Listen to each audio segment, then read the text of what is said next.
बिस्मिल्लाहिर्रहमानिर्रहीम। आज हमारा टॉपिक है law of conservation of energy.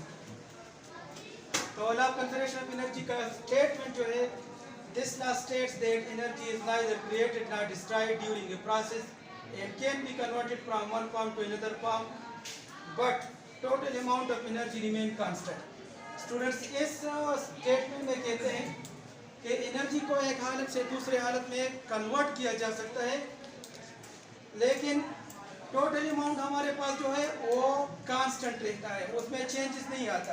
अब हम देखेंगे इक्वेशन 1 से E is equal to mgh, equation 2 से m is equal to mgh, इस तरह इक्वेशन 3 भी हम प्रूव करेंगे, वो भी आएगा E is equal to mgh। तो ये तीनों इक्वेशन से हम प्रूव करेंगे कि टोटल अमाउंट जो है वो कांस्टेंट रहता है। अब इस स्टेटमेंट को, इस law of conservation of energy को मैं एक्सप्लेनेशन में एक्सप्लेन करता हूँ इसको। तो हमारे पास कंसीडर करें एक बॉडी है, इसका मास m है और ये ज़मीन की सतह पर पड़ा है। जब ज़मीन के सरफेस पर पड़ा हो तो इसका पोटेंशियल जीरो होता है। ज़मीन का सरफेस जो है आमतौर पर इसको हम जीरो पोटेंशियल पर लेते हैं। जीरो पोटेंशियल वो जगह होती है जहाँ पोटेंशियल एनर्जी जीरो होती है, उसको जीरो पोटेंशियल कहते हैं।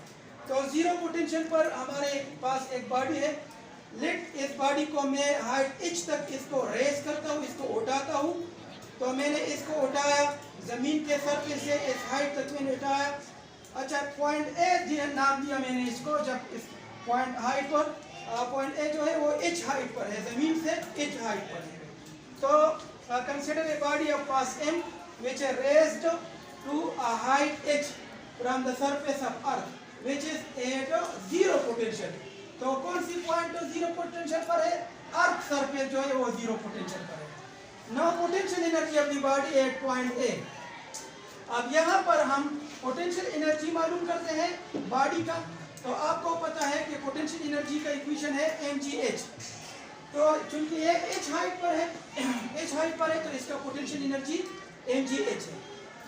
लेकिन आपको पता है स्टूडेंट्स के बॉडी जो है वो रेस्ट में है, तो इसका वेलोसिटी जो है वो हमारे पास जीरो है। लिहाजा काइनेटिक एनर्जी आपको पता है, kinetic energy is equal to half mv square. तो जब v is equal to zero तो kinetic energy is equal to zero. अब हम टोटल एनर्जी मालूम करते हैं। तो इसका टोटल, इसके पास सिर्फ दो एनर्जी है, एक है पोटेंशियल एनर्जी और दूसरा काइनेटिक एनर्जी। तो पोटेंशियल एनर्जी और काइनेटिक एनर्जी हम इसको जमा करते हैं, तो इसे हम आते हैं, इसे हासिल करते हैं टोटल एनर्जी। तो टोटल एनर्जी हमारे पास है potential energy at point A plus kinetic energy at point A. अच्छा, पोटेंशियल एनर्जी पॉइंट ए पर हमारे पास का mgh और काइनेटिक एनर्जी जो है वो जीरो है। तो टोटल एनर्जी वो हमारे पास आ गई mgh। अब हम स्टूडेंट ऐसा करते हैं कि बॉडी को जो है हम गिराते हैं। तो पॉइंट ए से मैंने गिराया, लेट एट पॉइंट बी, ये पॉइंट बी तक आ गया। तो पॉइंट बी पर इसने कवर किया, x डिस्टेंस कवर किया। तो अब ये जमीन से कितनी ऊंचा है, यानी जीरो पोटेंशियल से अब ये कितना ऊंचा है, h माइनस एक्स। इसका फासला जो है वो हमारे पास है h माइनस एक्स। इसने x डिस्टेंस कवर किया, तो कितना डिस्टेंस रह गया, h माइनस एक्स डिस्टेंस रह गया। अब पोटेंशियल एनर्जी कितनी है, mgh minus x, mgh minus x. अच्छा, तो मैंने ये डिस्ट्रीब्यूटिव ला है, डिस्ट्रीब्यूटिव प्रॉपर्टी है mgh minus mgx। No kinetic energy at point B, तो उसका फार्मूला है हाफ mv स्क्वायर। लेकिन स्टूडेंट्स आपको पता है कि पॉइंट ए पर जो था बॉडी रेस्ट में था, तो इसका इनिशियल वेलोसिटी कितनी हो गई, वो जीरो हो गई। अच्छा, सपोज एट पॉइंट बी ये मोशन कर रहा है, ये जो हरकत कर रहा है, तो इसका फाइनल वेलोसिटी सपोज हमारे पास v है। v वेलोसिटी के साथ ये मोशन कर रहा है और s जो है वो x डिस्टेंस इसने कवर किया और एक्सेलरेशन जो है वो ग्रेविटी के बराबर है।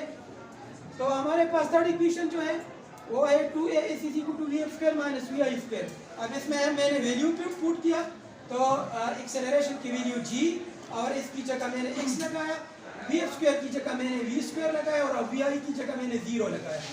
तो v स्क्वायर हमारे पास आ गई 2gx। अब काइनेटिक एनर्जी कितनी बन गई, काइनेटिक एनर्जी का इक्वेशन है हाफ mv स्क्वायर तो हाफ एम स्क्वायर मैंने वी स्क्वायर की वैल्यू लगाई तो वो होती 2gx, तो 2 के साथ कैंसिल, तो हमारे पास काइनेटिक एनर्जी एक पॉइंट बी हो गई mgx।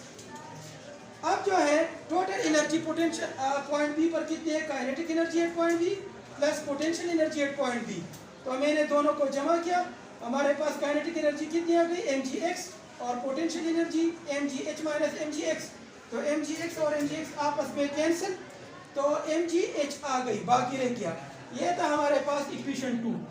अब जो है अब इक्वेशन 3 के लिए मैं प्रूव करूंगा, इसको मिटाओ। अच्छा, now the body part to point C. अब स्टूडेंट्स बॉडी जो है वो पॉइंट ए से नीचे आ गया, सी पॉइंट तक आ गया, यानी जीरो पोटेंशियल पर, यानी जमीन के सतह पर सरफेस ऑफ अर्थ पर जो आ गया। अब हमारे पास पोटेंशियल एनर्जी कितनी हो गई, वो जीरो हो गई, क्योंकि पॉइंट सी पर जो है इसका पोटेंशियल एनर्जी जीरो है, क्योंकि एच जीरो है। अच्छा, काइनेटिक एनर्जी कितनी हो गई, हाफ एम वी स्क्वायर। अच्छा, तो इसमें जो है हम v की वैल्यू फाइंड करते हैं v स्क्वायर की। तो स्टूडेंट्स आपको पता है जब ये पॉइंट ए पर था तो इसकी इनिशियल वेलोसिटी जीरो थी। सपोज ये जो जमीन के साथ टकराई गई तो इसकी वेलोसिटी है v, इसने h डिस्टेंस कवर किया और एक्सेलरेशन जो है उसमें g के बराबर है। तो थर्ड इक्वेशन हमारे पास है 2ac = v square minus v square, इसमें मैंने वैल्यू पुट किया तो v स्क्वायर की वैल्यू आ गई 2gh।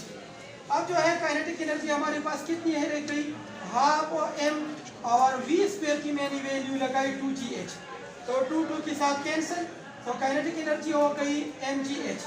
अब टोटल एनर्जी कितनी है, potential energy plus kinetic energy, potential energy zero है और काइनेटिक एनर्जी है वो mgh है, तो हमारे पास potential energy total energy mgh हो गई।